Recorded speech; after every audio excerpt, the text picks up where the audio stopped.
지난 10월 31일이 종교개혁 기념일이었습니다. 한편 저에게는 지난주에는 매우 의미 있는 한 주간이었습니다. 왜냐하면 제가 한 3, 4년 정도를 고민했던 그 주제가 이렇게 해결될 수 있는 시간이었고, 그래서 매우 감격스러웠습니다. 그래서 그 작업을 지금 진행을 하고 있는데 그 내용을 이제 오늘부터 좀 다루어 나가려고 합니다. 그래서 우리는 앞서 아브라함이 얻은 의를 출간했습니다. 그 과정에서 종교개혁의 최고의 성과여 결과물로 알려진 이신칭의만이 의로움이라는 것이 허구라는 사실을 지적했습니다. 매우 중요합니다. 우리 사람은 오직 믿음으로, 예수 그리스도를 믿음으로 말미암아 의롭다함을 얻는다 라고 하는 그 이신칭의에 대한 그 교리, 그 자체가 잘못된 것이 아니라 그건 부분적으로 맞는 이야기인데, 그 가운데서 의롭다함을 얻는다라고 하는 칭함을 받는, 무엇을? 의를 칭함을 받는 그 의만이 우리의 신앙에 존재한다는 그 사실은 허구라는 것입니다. 지금 그것을 얘기하는 것입니다. 매우 중요합니다. 현재 우리 개신교는 예수 그리스도를 믿음으로 말미암아 우리가 의를 전가받는 그 의만이 우리 신자가 소유할 수 있는 의라고 강조를 하고 있습니다. 그런데 그것은 잘못된 것이라는 거죠. 하나님을 통해서, 하나님을 믿어서 바로 얻는 의가 성경에는 있고, 이것이 성경 전체의 가장 핵심이라는 것입니다. 아멘. 그런데 종교개혁은 그 하나님을 믿어서 얻는 의로움을 없애버리고 오직 예수 그리스도만을 믿으면 의롭다함을 얻는다라는 논지로 설명하다 보니 성경을 왜곡시키고 성경의 가장 중심적인 것을 삭제해버렸다는 것입니다. 자, 이렇게 진행되는 것은 신앙이 아니고 하나님을 반역하는 것입니다. 아멘. 자, 그래서 그런 것을 우리가 지적하는 작업을 했습니다.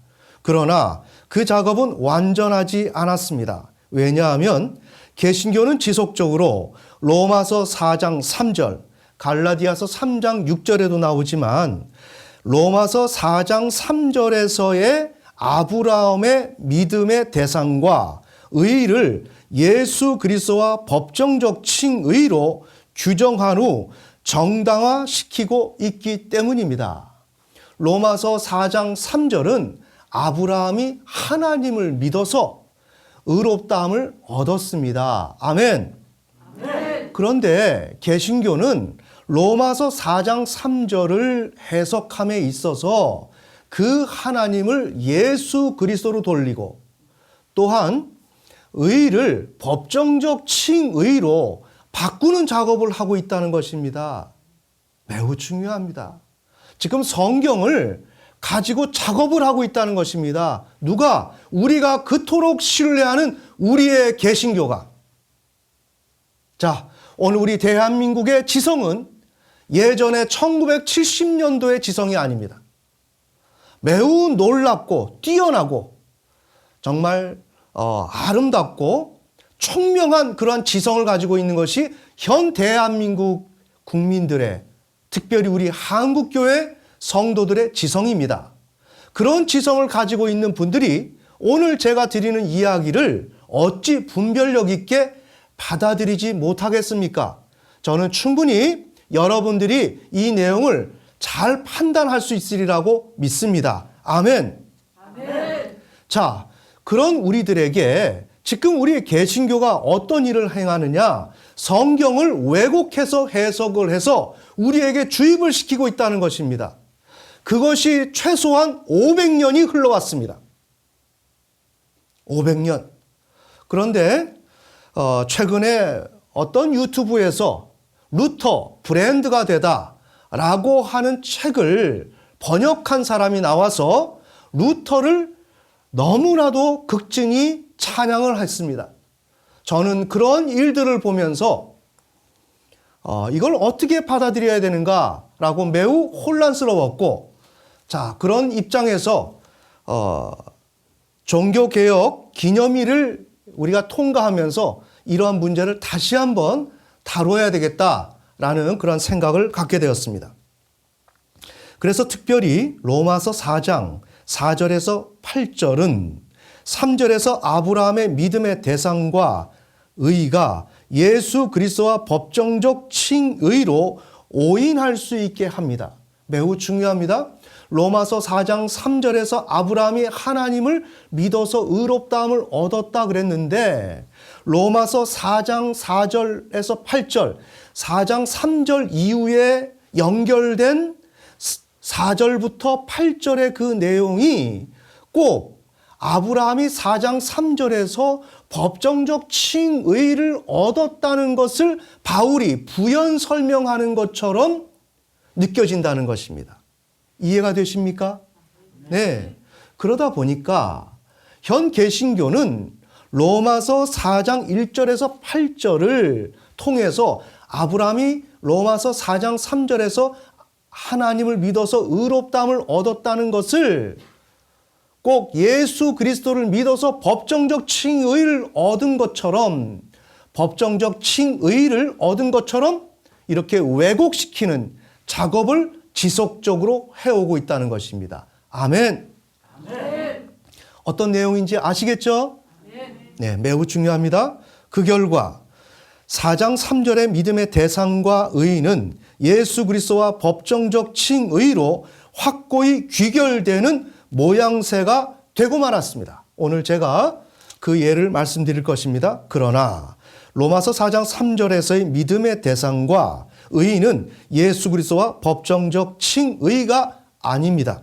그래서 본 설교는 총 3주에 걸쳐 로마서 4장 3절에서의 아브라함의 믿음의 대상과 의의에 대해서 확인하는 시간을 갖겠습니다.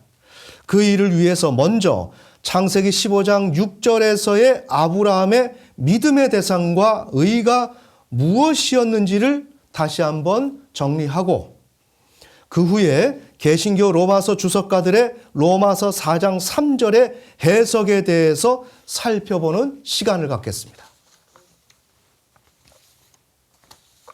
오늘은 매우 지금 중요한 내용을 이야기하고 있습니다.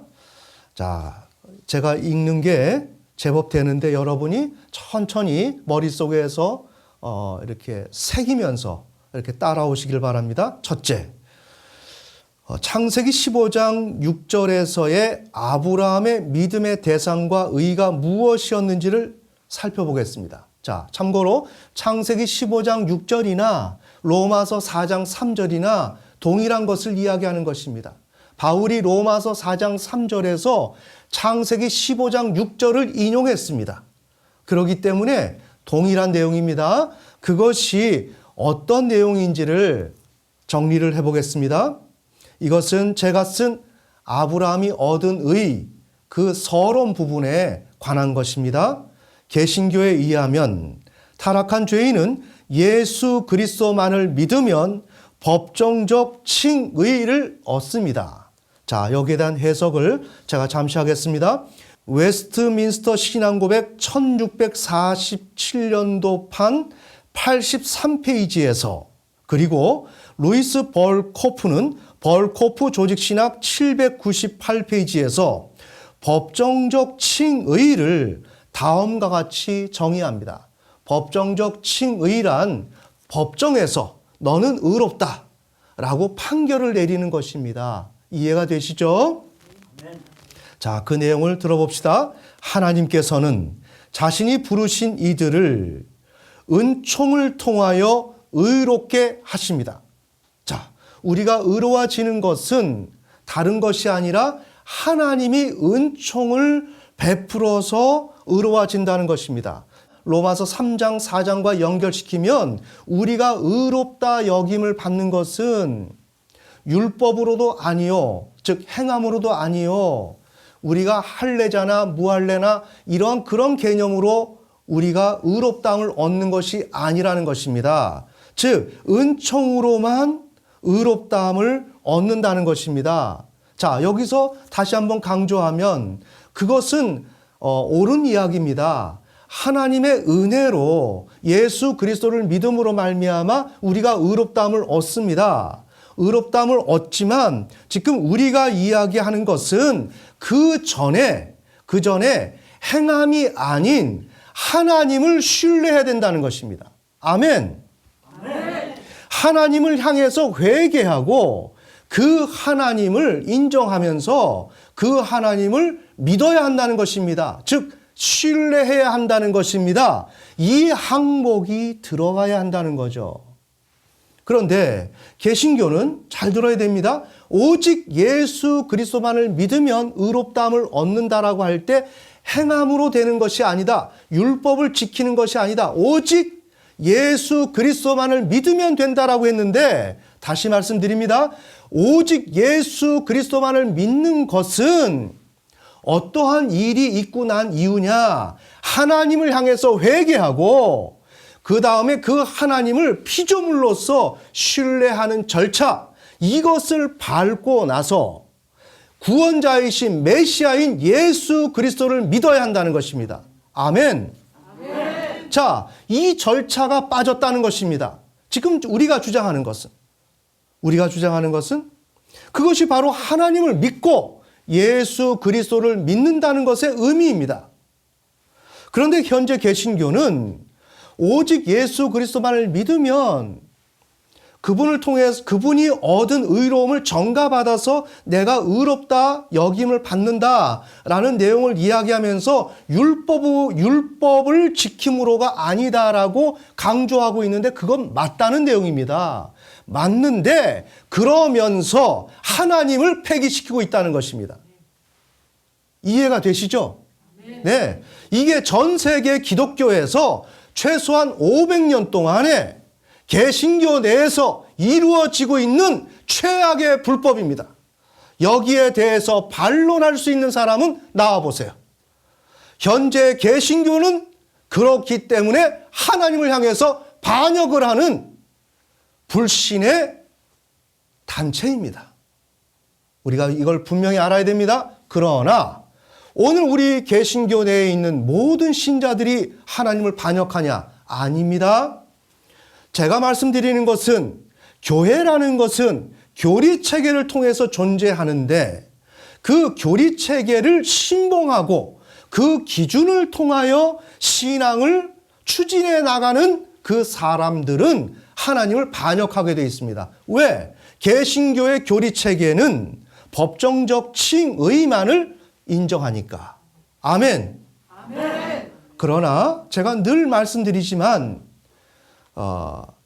우리가 이런 표현 이해하고 들으세요. 많이 배우지 못했고 좋은 직업 갖지 못했고 이 사회에서 인정받지 못하고 교리체계가 무엇인지도 잘 모르고 신앙생활하는 사람들, 하나님, 우리 예수님, 성령님 하시는 분들, 그러면서 매우 하나님을 향해서 경외심을 가지고 예수 그리스도와 성령님의 말씀에 순종하는 이른바 어른들, 예를 드는 것입니다. 그런 분들은 여기에 해당 사항이 없어요. 그런 분들은 하나님을 제대로 믿고 있는 거예요. 그러나 현재의 개신교는 잘해보겠다는 이 의미에서 종교개혁을 일으켰는데 그 종교개혁 전통은 이신칭의만이 의로움의 개념이라고 설정해놨는데 그 자체가 우리가 하나님께로 나아가고 천국 백성이 되게 하는데 오히려 방해가 되고 걸림돌의 역할을 하고 있다. 아멘. 아멘. 그것은 이른바 예수님이 유대 땅에 오셨을 때 예수님을 그토록 방해하고 핍박했던 바리새인, 사두개인들, 종교 지도자들, 그들과 동일한 것이 한국교회여 우리 전 세계 개신교다. 그래서 그들은 하나님을 진실하게 믿고 나아가려고 하는 사람들을 오히려 가로막고 그들을 지옥으로 내몰고 있는 것이 현재 한국 기독교의 실상이다. 어느 측면에서? 교리적인 측면에서.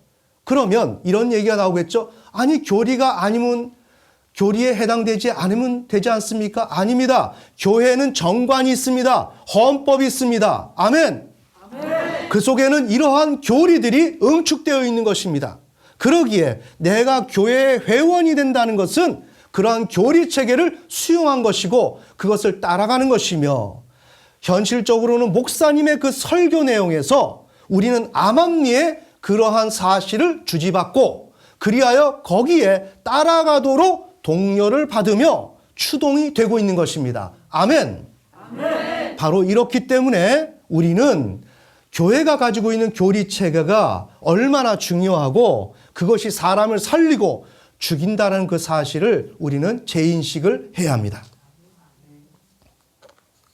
자, 즉 다시 한번 이 부분을 다시 명시하고 넘어갑니다. 하나님께서는 자신이 부르신 이들을 은총을 통하여 의롭게 하십니다. 자, 이것이 우리 현재 개신교에서 은혜, 오직 하나님의 은혜, 주님의 은혜, 이건 다 그 밑에 내막이 있는 이야기들입니다. 아멘.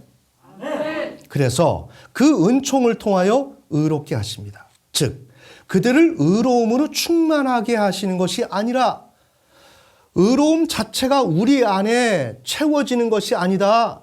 자, 이렇게 채워지는 것은 어디에서 주장하는 것이다? 가톨릭에서 그것을 주장하는 거예요. 우리가 의로워지는 것은 우리 자체가 의로운 존재가 된다라고 주장하는 것이 가톨릭의 주장입니다. 아멘. 아멘. 그러나 우리 개신교는 그것이 아니야. 우리는 의로움으로 충만해져서 의로운 존재가 되는 것은 아니야. 그들의 죄를 용서하시고 의롭다라고 인정하는 것이다. 단지 죄를 용서받고 너는 의로운 존재야 라고 칭해주는 것뿐이지 그 사람 자체가 의로운 존재로 변화된 것은 아니라는 거죠. 이른바 화학적 변화가 일어난 것은 아니라는 거예요. 이해가 되십니까? 네. 이는 그들의 고유한 능력이 아니라 오직 그리스도 때문에 가능하게 된 것입니다. 자, 우리가 의롭다라고 칭해지는 것조차도 우리 인간 고유의 능력이 조금도 없고 오직 그리스도 때문에 가능하게 된 것이다. 부연하면 신앙이라는 것은 다른 말로 믿음입니다.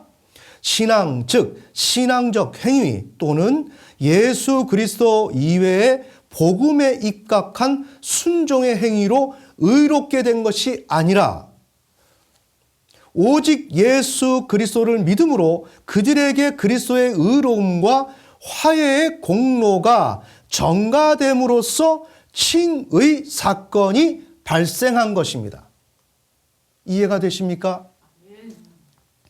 이 가운데 그들은 그리스도와 그의 의로움을 의지하며, 첫째 의지하며 무엇을? 그리스도가 획득하고 소유한 의로움, 그것을 우리가 의지하고 믿음을 통하여 이를 수용합니다.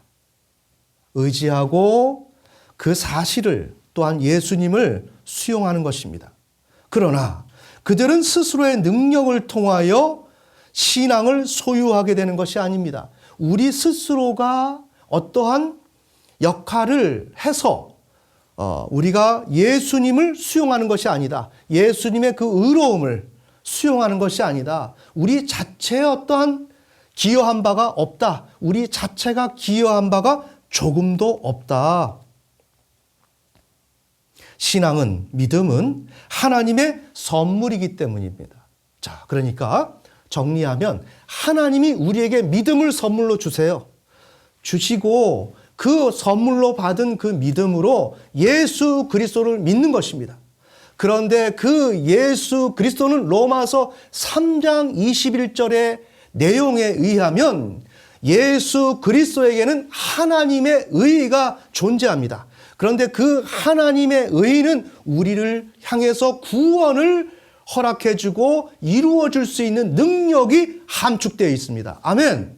아멘. 이른바 구속과 화해와 속죄라고 하는 이러한 항목이 하나님의 의에 포함이 되어 있습니다.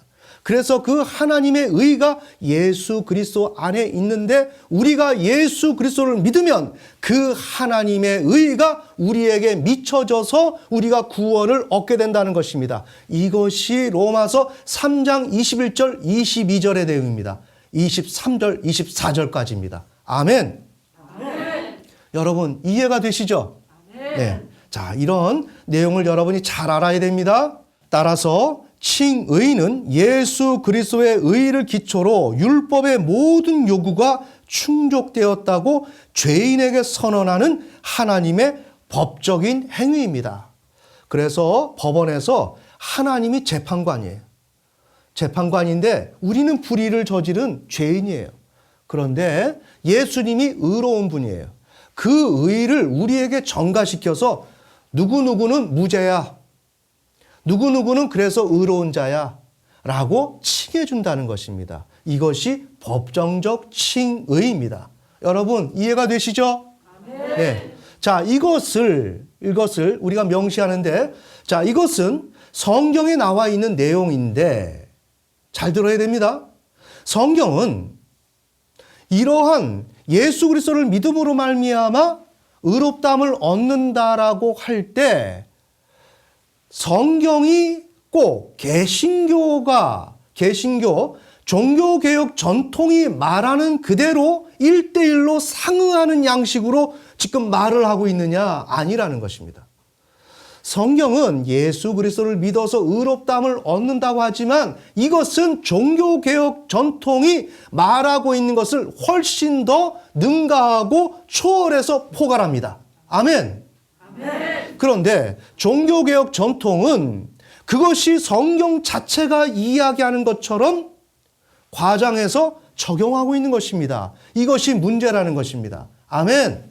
아멘. 우리는 앞으로 이 문제를 살펴볼 것입니다. 그러니까 정리하면 종교개혁 전통, 즉 개신교는 루터의 종교개혁을 통해서 탄생한 것인데 그들은 그 종교개혁 전통을 너무나 우상화한 나머지 그것이 성경 위에 군림하면서 오히려 성경을 해석하고 있다는 것입니다. 성경은 성령을 통해서 만들어진 것인데 그러기에 해석은 성령을 통해서 해석을 해야 되는데 인간의 그러한 결과물, 인간이 노력한 창안한 그 결과물, 그 교리체계를 통하여 성경을 해석하고 있다는 거죠. 이렇게 설명드리면 이해가 되시죠?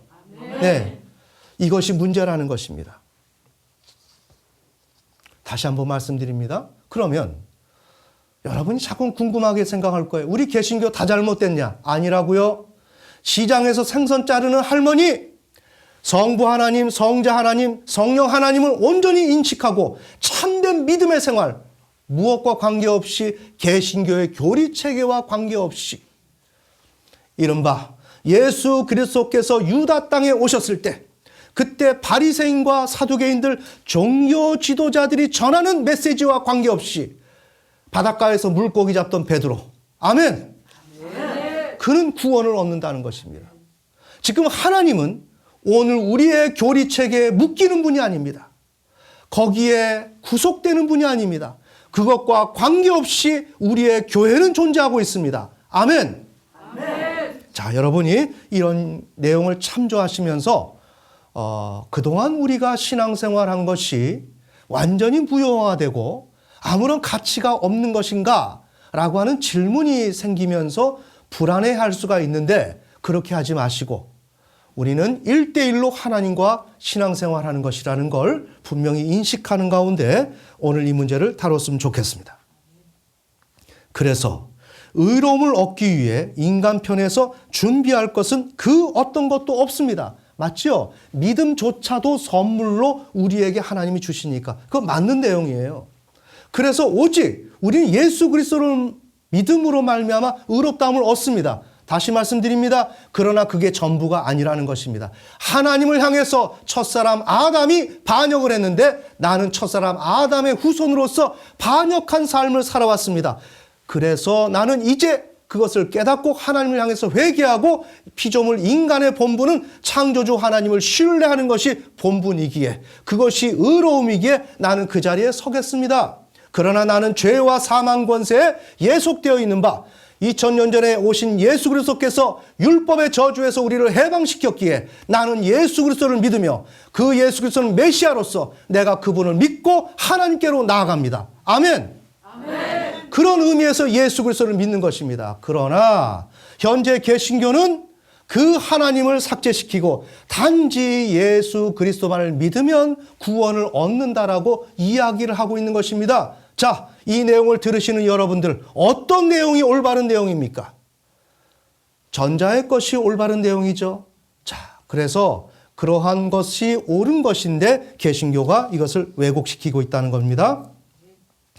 자, 다시 한번 읽습니다. 그래서 의로움을 얻기 위해 인간편에서 준비할 것은 그 어떤 것도 없습니다. 인간은 법정적 칭의를 얻는데 아무것도 필요가 없습니다. 그 전에 하나님을 향해서 회개하고 그분을 믿어야 된다. 단지 도구로서의 믿음만 있으면 됩니다. 자, 그래서 믿음만 있으면 된다. 자, 요 내용의 설명이 필요한데 이미 제가 부연 설명을 많이 했기 때문에 안 해도 될 것 같습니다. 자, 그럼 생략하고 넘어가고, 이와 같이 개신교는 상기의 사실을 성경 전체에 애써 적용시키고 있습니다. 이해가 되시죠?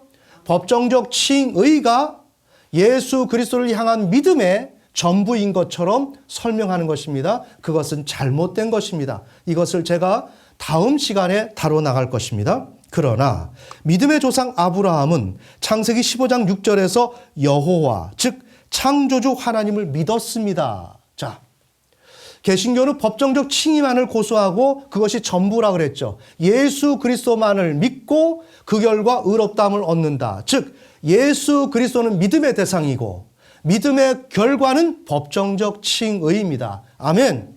아멘. 그래서 개신교는 그것만 있다 그러는데 성경을 찾아보니까 창세기 15장 6절에서 아브라함이 예수 그리스도를 믿지 않고 여호와를 믿었다는 것입니다. 여호와를 믿고 법정적 칭의, justification이 아니라 righteousness를 얻었다는 것입니다. 자, 중대한 문제가 발생되었습니다. 아멘. 아멘. 참고로 얘기하지만 사랑 침례교회 정동수 목사님 같은 경우는 아주 이상한 이야기를 했어요. 로마서 강의에서. 그 영상을 제가 여러분들한테 보여드릴 것입니다. 정동수 목사님 같은 경우는 어떻게 해석을 하는가? 계시는 점진적으로 발전하기 때문에 구약에서는 하나님을 믿고 신약에서는 예수 그리스도를 믿는다는 것입니다. 매우 중요한 문제입니다. 자, 이것을 제가 결론 부위에서 다시 한번 얘기하겠지만 성경에서 전체로 얘기하는 것은 우리가 하나님을 반역해서 타락한 인간이 되었는데 이 타락한 인간이 하나님을 향해서 회개하고 하나님을 믿었을 때 하나님의 백성이 되는데 그러한 사람은 무엇을 해야 되는가? 제사장이 되어야 한다는 것입니다. 이것이 출애굽기 19장의 내용이고 로마서 말미 부분에 나오는 하나님의 복음의 제사장이 되는 것입니다. 아멘. 아멘. 즉 성경은 무엇을 얘기하는가? 제사장과 하나님의 복음의 제사장은 하나님을 온 세상에 열방 가운데 전하는 일을 하라는 것입니다. 즉 우리의 신자가 해야 될 일은 타락한 인간이 하나님을 향해서 회개하고 돌이켜서 믿음을 가진 하나님의 백성이 해야 될 일은 다른 것이 아니라 하나님을 믿고 그 하나님을 나만 믿는 것이 아니라 주변에 있는 모든 열방, 모든 세계인들이 믿도록 이것을 선전하라고 하는 것이 성경의 핵심입니다. 아멘.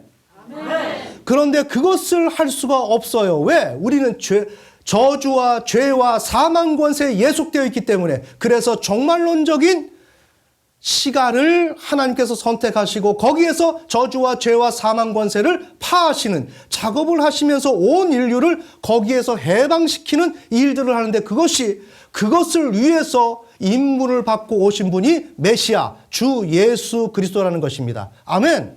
아멘. 그러기에 우리에게 의무는 하나님을 믿고 그 하나님을 선전하는 것이 주된 것입니다. 그 일을 효과적으로 하기 위해서, 온전케 하기 위해서 하나님의 아들인 메시아를 믿어서 저주와 죄와 사망 권세에서 해방되어서 자유롭게 첫사람 아담이 하나님을 믿었던 것처럼 우리가 본래적인 위치로 들어가서 하나님을 믿을 수 있도록 하자. 이것이 계시록의 내용입니다. 아멘. 아멘. 그렇기 때문에 하나님을 믿는다는 것은 이것은 없어져서는 안 되는 것이고 구약과 신약의 공이 핵심으로 존재해야 되는 것입니다. 그런데 사랑 침례교회 정동수 목사님은 로마서 강의에서 뭐라고 얘기하느냐? 하나님은 구약에나 믿었다. 신약에는 예수 그리스도를 믿는다라고 얘기합니다. 제가 봤을 때는 그 교회는 존립할 수 없는 교회입니다. 아멘. 아멘. 이것을 우리 분명히 알아야 합니다. 사람은 모양으로서 우리는 판단해서는 안 되는 것입니다. 외양으로 판단해서는 안 되는 것입니다. 우리는 하나님의 말씀을 전하도록 부름을 받은 것이 교회요, 목회자입니다. 아멘. 아멘. 그런데 하나님의 말씀이 아닌 인간의 판단과 인간의 그 견해를 말씀에 섞어서 전할 때는 큰 화가 임한다는 것입니다. 이것을 우리는 분명히 알아야 된다는 거죠. 그래서 창세기 15장 6절에 아브라함이 여호와를 믿었고 그 결과 의, righteousness를 얻었다는 것입니다. 법정적 칭의, 이른바 justification이 아니라 righteousness를 얻었다는 것입니다. 그 결과 이제 하나님을 믿었고 의롭다함을 얻었는데 여기서 여호와는 아브라함 이후 먼 세대의 어느 후손에게 예수 그리스도를 탄생하게 하실 하나님도 아닙니다. 자, 그러면 개신교가 어떤 얘기를 하느냐? 아브라함이 여호와를 믿었다고 하니까 아니야. 여호와를 믿은 게 아니라 여호와의 약속을 믿었어. 이렇게 하는 부류가 있고 또 어떤 부류는 여호와를 그렇지 좋아 믿었어. 여호와를 믿었는데 그 여호와는 제가 말씀드린 대로 아브라함 이후 먼 세대의 어느 후손에게 예수 그리스도를 탄생하게 하실 여호와야. 그러니까 법정적 칭의는 예수 그리스도를 믿음으로 말미암아 의롭다함을 얻으니 아브라함은 예수 그리스도를 보내실 그 여호와를 믿었기 때문에 법정적 칭의를 얻은 거야 라는 논지를 핀다는 것입니다. 이해가 되십니까? 네. 너무나 다양합니다. 요거 정리하고 나면 또 다른 꾀를 내가지고 또 다시 제기하고 또 다시 제기하는 거예요. 지금 다시 말씀드립니다. 성경은 그런 것이 아닙니다. 그냥 여호와를 믿었습니다. 거기다 각주를 달지 않았습니다. 각주를 굳이 달자고 하자면 창세기 15장 4절 5절에서 후손이 없는 아브라함에게 하늘을 봐라. 무뼈를 셀 수 있나 보라. 이렇게 이야기하면서 자신을 창조주 하나님으로 계시한 거예요. 이거 우리 개신교에서 해석하지 못하죠. 시편 저자는 뭐라고 합니까? 별들을 세고 별들을 부른다 그러죠. 그것이 누가 한다 그럽니까? 창조주 하나님. 아멘.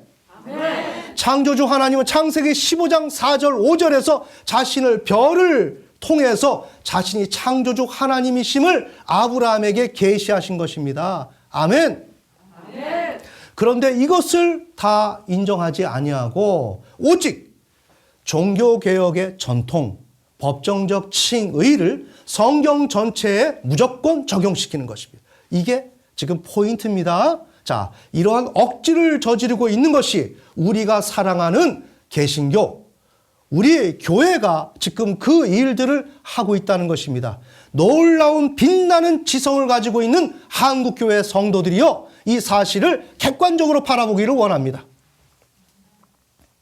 자, 그래서 지금 제가 말씀드리는 것은 여호와는 아브라함 이후 먼 세대의 어느 후손에게 예수 그리스도를 탄생하게 하실 하나님도 아닙니다. 왜냐하면 아브라함은 창세기 15장 6절에서 의롭다함을 얻기 전에 자신의 가계를 이어받을 바로 그 자손에 대해서 고민하고 있었기 때문입니다. 아멘. 아멘. 네. 아브라함은 먼 세대의 자손을 고민한 게 아니에요. 자신의 그 가계에 대해서 염려하고 걱정한 게 아니라 지금 당장에 자신의 몸에서 아기가 나와야 하는데 아기를 낳지 못하는 그 문제를 지금 논의하고 있는 것입니다. 아멘. 아멘. 그것이 바로 창세기 15장 2절과 4절에서 나오는 것입니다. 그 성경은 읽지 않겠습니다. 따라서 아브라함은 창세기 15장 6절에서 예수 그리스도와 직접적으로 관련된 하나님을 믿지 않았습니다. 오히려 예수 그리스도와 직접적인 관련이 없는 하나님을 믿었습니다. 아멘. 의롭다함을 얻었습니다. 의롭다함을 얻은 이후에도 누가? 아브라함이 최초 자신이 믿은 그 하나님을 보다 완전하게 믿을 수 있기 위해 자신의 전 생애를 바쳐야만 했습니다. 그 후에야 아브라함은 하나님을 완전하게 믿을 수 있게 되었으며 창세기 15장 6절에서 얻은 의도 성취될 수 있었습니다. 우리는 이 사실을 신약시대 야고보가 아브라함이 얻은 의를 해석하는 것에서도 확인할 수 있습니다. 그 해석을 정리하면 다음과 같습니다. 아브라함은 창세기 15장 6절에서 하나님을 믿음으로 의롭다함을 얻었습니다. 그러나 그 믿음은 불완전했으며 그 의 또한 미완성된 수준에 있었습니다. 매우 중요합니다.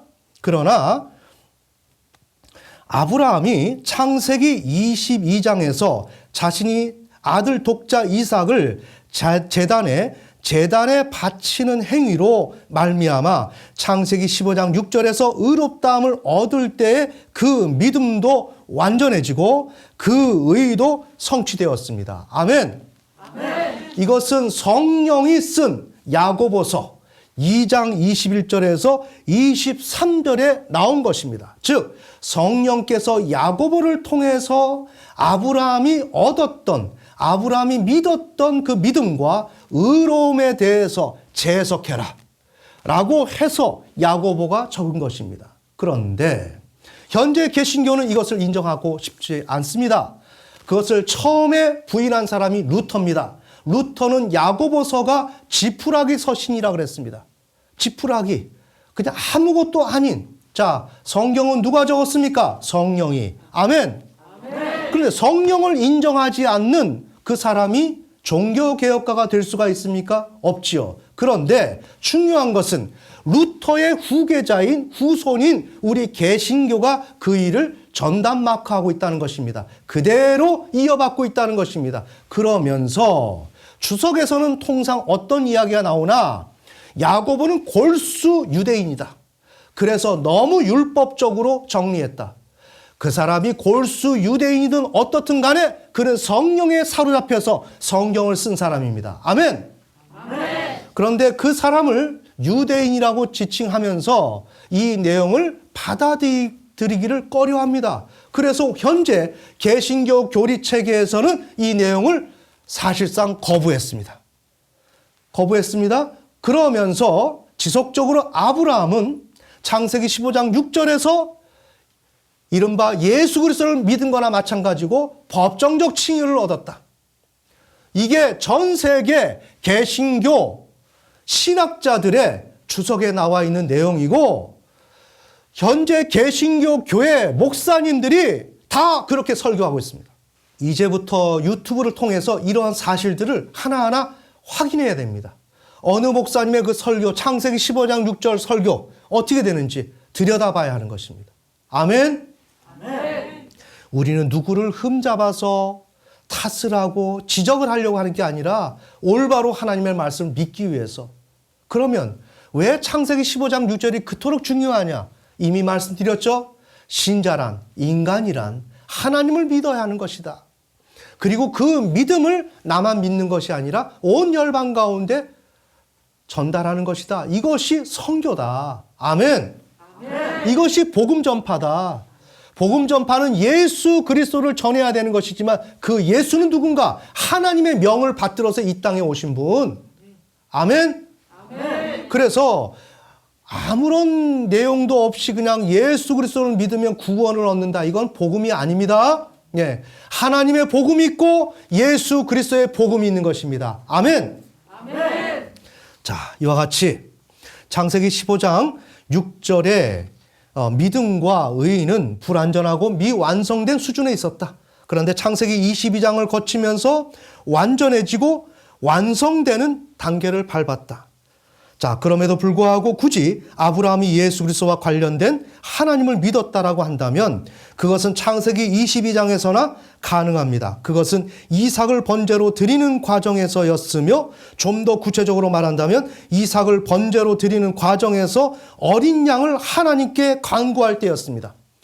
아브라함이 이삭을 번제로 드리러 모리아 산으로 올라가게 되는데 창세기 22장 7절에서 8절을 보면 이삭이 자기 아버지 아브라함에게 말하여 이르되 내 아버지여 그렇게 말을 하니까 그가 이르되 내 아들아 내가 여기 있노라 하매 그가 이르되 불과 나무를 보거니와 번제 헌물로 쓸 어린 양은 어디 있나이까 하니 아브라함이 이르되 내 아들아 번제 헌물로 쓸 어린 양은 하나님께서 자신을 위하여 예비하시리라. 아멘. 자, 여기서 예수 그리스도와 관련된 그 하나님은 창세기 22장 7절과 8절에서 등장하죠. 아멘. 아멘. 어린 양은 예수 그리스도, 신약 시대에 오실 예수 그리스도를 예표하는 것이기 때문에 그래서 어린 양을 통해서 법정적 칭의를 얻습니다. 창세기 22장 13절 아브라함이 눈을 들어 살펴보니 보라 뿔이 덤불에 걸린 순양 한 마리가 자기 뒤에 있으므로 아브라함이 가서 그 순양을 가져다가 자기 아들을 대신하여 번제 헌물로 드렸더라. 신약시대에 오실 예수 그리스도를 전제한 어린 양 그 순양을 통해서 번제 헌물로 드렸는데 이로 말미암아 법정적 칭의를 얻은 것입니다. 자, 그렇다면 그걸 어떻게 법정적 칭의를 얻었다라고 얘기할 수 있냐라고 얘기할 수 있습니다.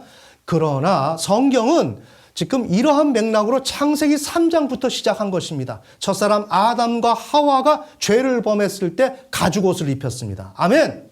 아멘. 그것은 오실 예수 그리스도를 예표한 그 어린 양을 통해서 그들을 구원시켰고 그리하여 그 증거물로 가죽옷을 입힌 것입니다.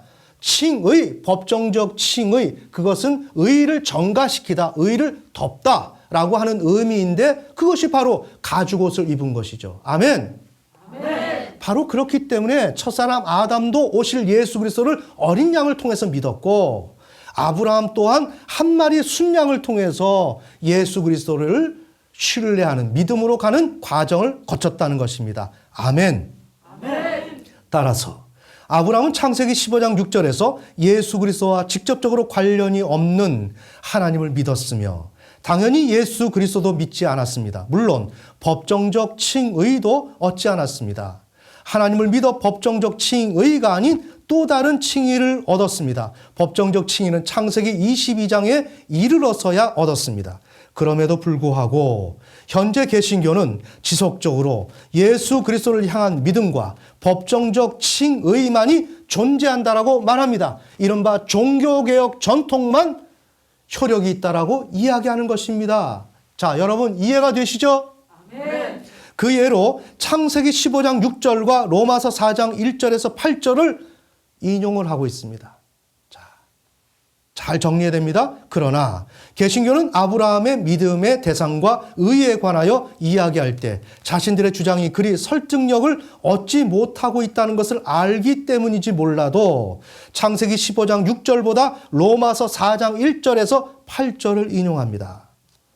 특별히 로마서 4장 1절에서 8절은 아브라함의 믿음의 대상과 의를 예수 그리스도와 법정적 칭의로 오인하기에 충분하여 거의 모든 개신교 사람들이 왜곡하여 이해하고 있습니다. 자, 바로 이런 이유 때문에 로마서 4장 1절로부터 8절에서의 아브라함의 믿음의 대상과 의의를 성경적으로 규명하는 일은 그 무엇보다 시급합니다.